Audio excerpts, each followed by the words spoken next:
はい、どうも始まりました。始まりました。音楽の先生って男の先生いなくない？まあそうか。過去全員女の先生やった気がすんねん。俺中学の先生男やったよ。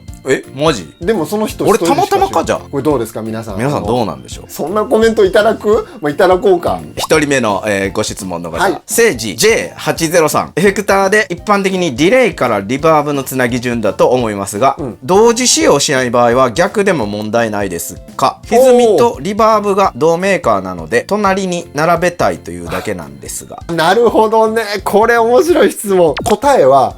イエスです。順番入れ替えても同時に踏まないんであればどの順でも大丈夫です。結局オンになってる時にどの順番で接続されるかっていうことなので、例えばワウペダルはこう踏む時は基本的には他のエフェクターオンにしませんねってあんまないかもしれないけど、そういう人がいて、でも僕は左足でワウペダル踏むんです、だから左につなぎたいですっていうことでボードの一番最後にワウペダルつないでアンプってやっても大丈夫ですよ。そのトゥルーバイパスでワウペダルまで信号が来るんであれば。ココナッツ 2730S803 よくシングルからハムにピックアップを交換する動画を見るんですが、ハムからシングルにというのはありなんでしょうか？なるほどね。またできるんでしょうか？これはありますね。ストラトとかだと本体にシングルコイルのサイズの穴しか開いてないところをちょっと木工加工して削ってもらって、ハムバッカーを入れて3シングルだったのをシングルハムに変えるとかはあります、ね。はいはいはい。その逆。確かに逆あんま見たことないかも。ハムからシングルにね、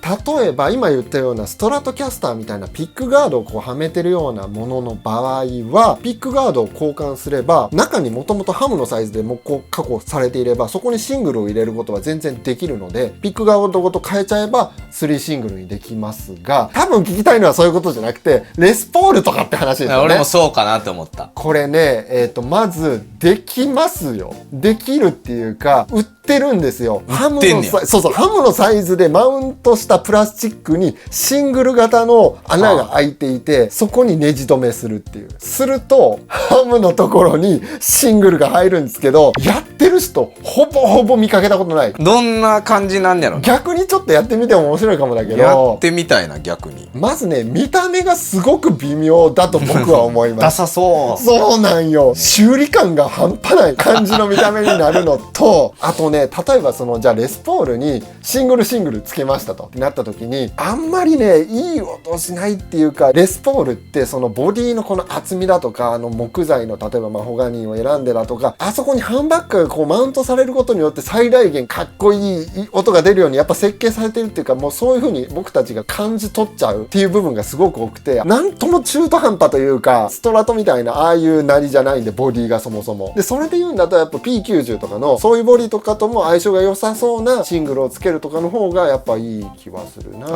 見た目を損なわずに音を軽くしたい、なんか太すぎるとかなんかそういうお悩みなのかなというふうに思ったんですけど、そういう時はハムバッカーのサイズなんだけど中にコイルが1つしか入ってない普通のハムサイズなんだけどシングルって売ってるんですよ、ピックアップが。それにすると見た目はダサくないし音もやっぱシングルの効果が生まれるんで、それがいいんじゃないかなと思いました。さやトゥリパさん、アンプもですがマルチエフェクターも電源オンオフないのが普通で、いきなりパワーサプライとか電源タップの電源抜いていいのかよく分かっていません。なるほど。マルチエフェクターとかいきなり電源抜いてほんまにええんですかっていう話ですね、いいんです。いきなり抜いて大丈夫なようにもう作られてるんですよ、多分どのメーカーも。これ本当はダメですよね。 Windows とかパソコン立ち上げて、あ終わったっつって電源ガーンって抜いたらダメじゃないですか。それなんでダメかっていうと OS とかのちゃんと終了時の処理みたいなのがちゃんとあって、それが終わってから終わらせるっていうのが、現代の考え方なんですけれども、おそらくマルチエフェクターが出てきた時って初めはコンパクトしかなくて、それって単純な回路なんでいきなり別に抜いてまた挿してしても全然大丈夫だったんですけども、そこで初めてデジタルのマルチエフェクターが出てきました。今まで感覚でやってたギタリストベーシストみんな今まで通り中身がデジタルかだとかアナログって知らないんでいきなり抜くでしょ。その文化がもうずっとあるから、いきなり抜いても大丈夫なように作りましょうって絶対になってると思うんですよ。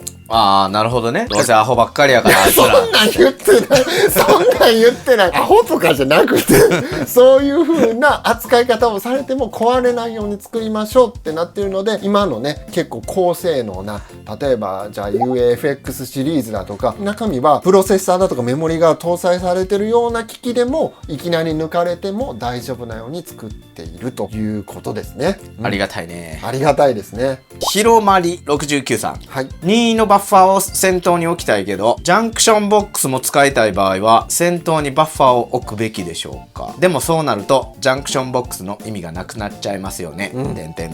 これはね、結構割とサクッと回答できますね。ジャンクションボックスの次にバッファーで大丈夫です。理由としては、バッファーって入ってきたハイインピーダンスの信号をそこでローインピーダンスにまず落とすっていうのが、先頭にバッファーを置くっていう大事なところなんですけども、ジャンクションボックスってパッシブのものがもうほとんどなので、そこって別にインピーダンス下がらないんですよね。ハイインピーダンスのままバッファーまで到達するので、ジャンクションボックスが先頭で大丈夫っていう感じですね。なるほど。はい。富士タップさん、質問です、はい。信号のインピーダンスを下げる目的の場合、竿本体のジャックの前段にバッファーがある方がいい気がするのですが、あまり実践されていないのはなぜでしょうか。僕は高いシールドが売れなくなるからだと思っています。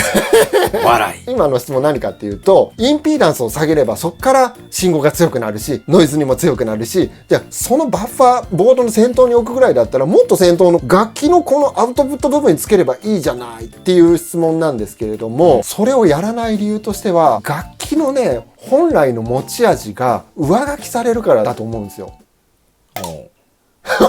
全然分かってない。もうちょっとちゃんと説明すると、楽器って木材だとかピックアップだとか、もういろんなパーツとかでその音色が構成されてるじゃないですか。それをバッファーみたいな機器を通ることによって、そのバッファーのカラーの方がウェイトをこうグググっと取るんですよね。アクティブベースとかは？アクティブベースはアクティブ回路のキャラクターがアクティブにした瞬間に結構出るんですよ。あー、確かにね。音のキャラクター。なので、強制的にそこにバッファーが入っちゃってると、他のバッファーと組み合わせた時のなんか音のバリエーションの作り方だとか、自分らしい音作りっていうのがやりづらくなると思うんですよね。だからどんどんつけようっていう風にはならない。まあもちろんね、他にもコスト面だとか、電池を絶対搭載しないといけなくなるだとか、まあ、いろんな理由はあると思うんですけども、僕としてはね、パッシブ楽器っていうのが尊い感じで皆さんに扱われてるっていうのが一個あるんじゃないかなと思います。高いシールドが売れなくなるから。いや、ちなみに高いシールドつけたからってノイズに強いとか音寄せしにくいってことはないですよ。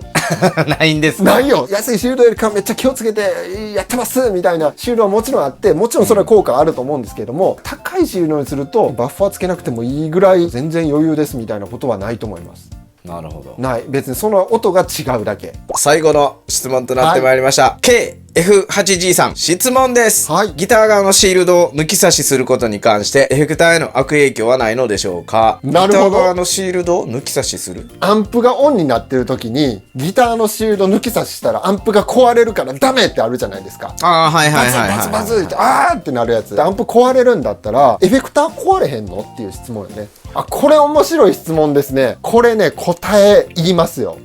壊れないです。なぜだと思う、たかしくん。これなんかさっきの話？こいつらアホやからすぐそれ俺言ってないから